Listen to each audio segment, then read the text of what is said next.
अस्सलाम वालेकुम स्टूडेंट्स। आज हमारा 9th class biology chapter number 3 का 9th लेक्चर है, जिसमें हमने division of labours within and across the cells को स्टडी करना है। तो आज हम पूरी कोशिश करेंगे कि इस चैप्टर को कंप्लीट कर सकें। तो चलिए स्टार्ट करते हैं। डिवीजन ऑफ लेबर का क्या मतलब होता है? लेबर कहते हैं हम काम को, तो डिवीजन ऑफ लेबर का मतलब हुआ कि काम की तकसीम within and across the cells, cells के अंदर और सेल्स के दरमियान काम की एक तकसीम किस तरह से होती है। अब ये हर कंपनी का भी या फिर किसी फैक्ट्री की भी हम बात करें या फिर इवन के सिटी को भी देख लें, तो जो काम होता है वो स्पेसिफिक ग्रुप्स के दरमियान डिवाइडेड होता है। इससे क्या होता है, एक तो काम में एक पंक्चुअलिटी आती है, दूसरा ये होता है कि काम करना भी आसान हो जाता है। हर ग्रुप को पता होता है कि मेरे ज़िम्मे ये काम है और मैंने इसको करना है, तो वो उसकी रिस्पॉन्सिबिलिटी में चला जाता है। इस तरीके से काम जो है वो इजी हो जाता है। तो सेल के अंदर भी ऑर्गेनेलीज में जैसा कि हमने देखा कि डिफरेंट ऑर्गेनेलीज थी जो अपना डिफरेंट काम करती थी। इसी तरह सेल्स के दरमियान भी क्या होता है, एक जो काम होता है वो ख़ास तरतीब के साथ डिवाइड होता है। कुछ ग्रुप होते हैं सेल्स के जो एक ख़ास काम जो है ना परफॉर्म करते हैं, और जो बाकी ग्रुप होता है वो कुछ और काम करता है। इस तरीके से जो सेल्स या फिर सेल के अंदर भी और उसके दरमियान भी क्या होती है, काम की स्पेसिफिक तकसीम होती है। Division of labor refers to the specialization of the different parts of a system to perform specific task more efficiently, कि वो डिफरेंट काम को ज़्यादा अहसन तरीके से उसको परफॉर्म कर सके। It is fundamental principle that enhance efficiency, ये एक बुनियादी असूल है जिससे जो काम का उसका मयार होता है उसको अच्छा बनाता है। And functionality in biological system both within and across the cell, और सेल्स के अंदर भी और सेल्स के दरमियान भी जो काम फंक्शनैलिटी है उसको भी बेहतरीन बनाता है। नेक्स्ट है विद इन द सेल, मतलब सेल के दरमियान जो डिवीजन ऑफ लेबर है वो किस तरीके से है। Within a cell this concept is exemplified by the various organelles that each carry out the distinct function necessary for the cell survival.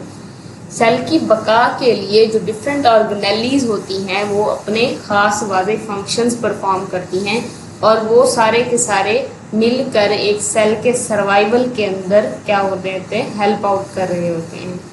मिसाल के तौर पर माइटोकॉन्ड्रिया जनरेट एनर्जी। माइटोकॉन्ड्रिया का क्या काम है? एटीपी जनरेट करना, एनर्जी जनरेट करना।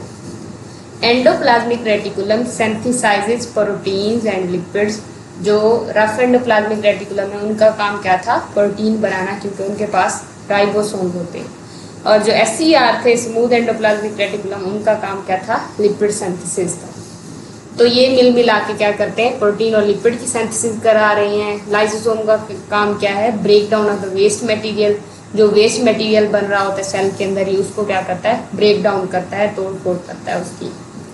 इन this way the function of each organelle, इस तरीके से जो हर ऑर्गेनेली का फंक्शन है, contribute to the cells overall survival growth and functioning. Cell की जो ओवरऑल सर्वाइवल है, मतलब ज़िंदगी उनकी ग्रोथ होती है जो, और उनका जो मुख्तलिफ काम है उनके अंदर हेल्प आउट करता है। तो ये थी सेल के अंदर डिवीजन ऑफ लेबर, जो हर एक का अपना काम है और वो मिला के सारे सेल को चला रहे होते हैं। अक्रॉस द सेल्स का मतलब क्या होगा? सेल्स के दरमियान जो डिफरेंट ग्रुप ऑफ सेल्स होते हैं उनको एक खास काम दे दिया जाता है, इसको हम अक्रॉस द सेल्स कहेंगे। इन मल्टी सेलुलर ऑर्गेनिज्म, बड़े ऑर्गेनिजम्स जो होते हैं, the division of labour extend across the cells, ये सेल्स के दरमियान भी डिवीजन ऑफ लेबर आ जाती है, ना सिर्फ सेल्स के अंदर बल्कि सेल्स के दरमियान भी। Each type of the cell performs a specific role, हर जो सेल की हर एक किस्म है वो एक खास फंक्शन परफॉर्म करती है। And contributes to the overall function of the organism, और जो ऑर्गेनिज्म का सारा फंक्शन है उसके अंदर कंट्रीब्यूट करती है। मिसाल के तौर पर muscle cells are specialised for the contraction and the movement. Muscle cell का क्या काम है? जो वो कंट्रैक्ट करते हैं और इस तरीके से हमारी बॉडी के अंदर एक मूवमेंट आती है, हम एक जगह से दूसरी जगह पे क्या कर सकते हैं, मूव कर सकते हैं। Nerve cells for transmitting messages, nerve cells का काम क्या है, मैसेज ट्रांसफर करना बॉडी के एक पार्ट से दूसरे पार्ट की तरफ। And RBCs for carrying oxygen, और जो रेड ब्लड सेल्स होते हैं उनका काम क्या है, ऑक्सीजन कैरी करना। दिस इंटरसेलुलर स्पेशलाइजेशन, ये जो सेल्स के दरमियान स्पेशलाइजेशन है काम की, allows complex organisms to perform a wide range of the function, बहुत सारे जो काम होते हैं उनको परफॉर्म करने का एक बेहतरीन तरीका है। मतलब क्या होगा इस बात का कि अगर सारे सेल्स सारे काम करना शुरू कर दें तो एक तो टाइम की कमी हो सकती है, या फिर काम के अंदर भी क्या खलल आ सकता है कि वो काम अच्छे तरीके से नहीं हो पा रहा। अब जब इस तरह स्पेशलाइजेशन हो जाती है तो हर सेल अपनी रिस्पॉन्सिबिलिटी को कैरी आउट करने का जिम्मेदार होता है, और वो उसके अंदर वो ख़ास जो फंक्शंस होते हैं, ऑर्गेनेलीज होती हैं, वो भी उनके अंदर वो ज़्यादा होती हैं। तो इस तरीके से हर काम अच्छे बेहतरीन अंदाज के अंदर हो सकता है। नेक्स्ट हमारे पास क्या है, स्टेम सेल्स। अब ये क्या होते हैं, इनको हम ज़रा देखते हैं। इन सेक्सुअली रिप्रोड्यूसिंग ऑर्गेनिजम्स, ऐसे ऑर्गेनिज्म जो क्या होते हैं, सेक्सुअली रिप्रोड्यूस करते हैं। मतलब क्या है, ऐसी स्पीशीज़ होती हैं हमारे अर्थ के अंदर जिनके खास इंडिविजुअल्स होते हैं, कुछ मेल होते हैं और कुछ फीमेल होते हैं। कुछ ऐसी स्पीशीज़ भी पाई जाती हैं जिनके अंदर ख़ास इस तरह की स्पेशलाइजेशन नहीं होती कि कोई मेल या फिर कोई फीमेल नहीं होता, बल्कि एक इंडिविजुअल होता है। जिन स्पीशीज़ के अंदर एक मेल भी हो और फीमेल भी हो तो उनको हम क्या कहते हैं, सेक्सुअली रिप्रोड्यूसिंग ऑर्गेनिज्म कहते हैं। Are different type of the cells organise from the single cell, सारे जो different types of the cells होते हैं वो क्या करते हैं, एक ही सेल से बनते हैं। वो क्या होता है, जाइगोट होता है। The zygote is an unspecialised cell, ये क्या है, अनस्पेशलाइज्ड सेल है, जिनको कुरान पाक में इसके लिए लोथड़े का लफ्ज यूज किया गया है। ये क्या है, अनस्पेशलाइज्ड है। But it has the ability to make new cells, लेकिन इसके अंदर ऐसी खासियत पाई जाती है कि इससे नए सेल्स बन सके।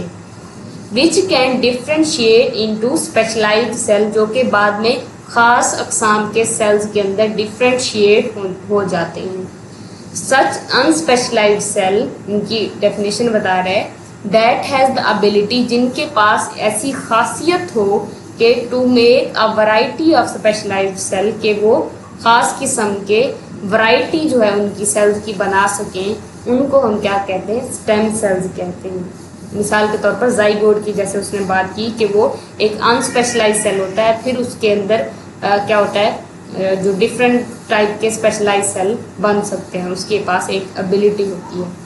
During development when the earliest stem cell zygote यानी कि डिवाइड होता है, इट में डिफरेंट सेल लाइंस, ये डिफरेंट सेल लाइंस बनाता है। अब ये क्या होगा, इन सेल लाइंस के अंदर मजीद स्पेशलाइजेशन होगी, डिफ्रेंशिएशन होगी। क्या होगा, the cells of each line differentiate into specific type, और ख़ास किस्म के सेल्स बन पाएंगे, लाइक स्किन सेल, जैसा कि स्किन के cells, muscle cells, nerve cells and blood cell. अब क्या होता है, ये एक मिसाल के तौर पर एक जाइगोट है, इसके अंदर मजीद डिवीजन होती है, 3, यहाँ पे तो 3 दिखाए गए हैं, 8 सेल तक क्या होते हैं, डिवाइड होते हैं। फिर उसके अंदर क्या होता है, हर सेल के अंदर एक स्पेशलाइजेशन होती है। फिर उससे क्या होता है, ख़ास किस्म के सेल बनते हैं। कुछ ऐसे सेल लाइंस होती हैं जो नर्व सेल्स बनाती हैं, कुछ मसल सेल्स और कुछ एपिथेलियल, इस तरह से different types of the special cells है ना ये। अब ये स्किन का सेल जो है, इनका काम कुछ और है, मसल सेल का काम कुछ और है। ये सारे क्या है, अब डिफरेंट टाइप्स के बन गए हैं, स्पेशल टाइप के बन गए हैं। तो क्या कहेंगे हम स्टेम सेल को, ऐसे सेल्स जिनके पास एबिलिटी हो के मतलब ये स्पेशलाइज्ड है ना, अनस्पेशलाइज्ड सेल जिनके पास एबिलिटी हो कि ऐसे सेल्स बना सकें जो क्या हो, स्पेशल हो, उनको हम स्टेम सेल्स कहते हैं। Stem cells also remain in different parts of the body through out life. कुछ जाइगोट के अंदर होते हैं और कुछ ऐसे सेल्स बाकी भी रह जाते हैं जब एक इंडिविजुअल मुकम्मल तौर पर बन जाता है, उनकी बॉडी के अंदर हमेशा के लिए रह जाते हैं। अब उनका काम भी यही होगा कि दोबारा डिवाइड होके वो खास किस्म के सेल्स बना सकें। These stem cells can divide and differentiate into specific cells as body needs them। Body की रिक्वायरमेंट के मुताबिक, उसकी ज़रूरत के मुताबिक ये क्या होते हैं, ये जो स्टेम सेल्स होते हैं ये डिवाइड होते हैं और ख़ास किस्म के सेल्स बनाते हैं जो कि बॉडी को जिनकी ज़रूरत होती है। They can also regenerate damage tissues. ये जो डैमेज हो जाते हैं टिश्यू, उनको भी क्या करता है, रीजनरेट करता है, दोबारा उनको बनाता है। मतलब डैमेज किस तरह से, अगर कोई बीमारी हो गई तो उससे क्या होगा, ये जो स्टेम सेल्स होंगे ये फिर उसको जो ख़राब सेल्स होते हैं उसको निकाल कर क्या करेंगे, नए सेल्स बनाते हैं।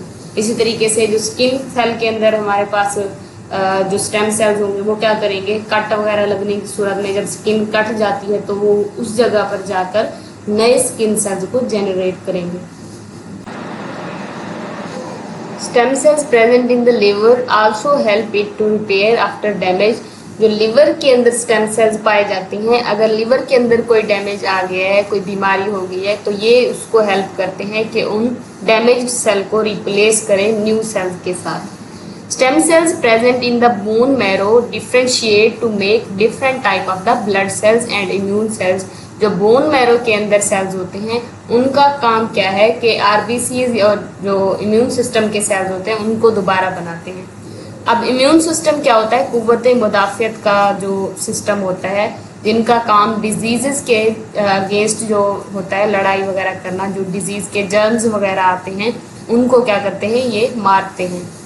तो जो ये सेल्स होते हैं ये किसके अंदर बनते हैं, बोन मैरो के अंदर बनते हैं। इधर यहाँ पे इसकी फिगर भी दी हुई है कि इसके अंदर जो स्टेम सेल्स पाए जाते हैं ये क्या करते हैं, वाइट ब्लड सेल्स जिनको हम इम्यून सेल्स कहते हैं ये बनाते हैं। इसके अलावा प्लेटलेट्स होते हैं, ये वैसी प्रोटीन्स होती हैं जो कि ज़ख़म वाली जगह पर जाकर उसके खून का लोथड़ा बना देती हैं, खून को ब्लॉक करने में हेल्प आउट करती हैं।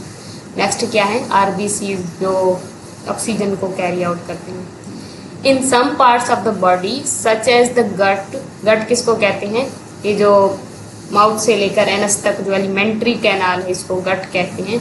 इन द बोन मैरो, और बोन मैरो के अंदर adult stem cells regularly divide. Adult जो स्टेम सेल्स होते हैं वो हमेशा बाकायदगी के साथ डिवाइड होते रहते हैं टू प्रोड्यूस न्यू टिश्यूज़, नए टिश्यूज़ बनाने के लिए, for maintenance and repair, maintenance और रिपेयर करने के लिए नए सेल्स हमेशा डिवाइड होकर बनते रहते हैं। तो ये था हमारा लेक्चर 9th जिसमें हमने स्टेम सेल्स के बारे में भी पढ़ा और डिवीजन ऑफ लेबर को भी डिस्कस किया, और आज हमारा पूरा चैप्टर भी मुकम्मल हो गया अल्हम्दुलिल्लाह से। अगर फिर भी आपको किसी भी टॉपिक के अंदर कन्फ्यूजन है तो आप पूछ सकते हैं, इंशाल्लाह मैं उसको मज़ीद क्लियर करने की भी कोशिश करूँगी। और अगर आपको वीडियो अच्छी लगी तो वीडियो को लाइक कर दें, चैनल को सब्सक्राइब कर दें ताकि हर आने वाली वीडियो का नोटिफिकेशन भी आपको मिल सके। और अगर आपको सारे लेक्चर्स ही पसंद आते हैं तो आप अपने दोस्तों को भी रिकमेंड करें कि इस चैनल को विज़िट करें, यहाँ से वीडियोस वगैरह देखकर वो भी इस इल्म की रोशनी से इस्तिफ़ादा हासिल कर सकें। मिलते हैं अगले लेक्चर में जिसमें हम नया चैप्टर स्टार्ट करेंगे। तब तक के लिए अल्लाह हाफिज़, दुआओं में याद रखिएगा।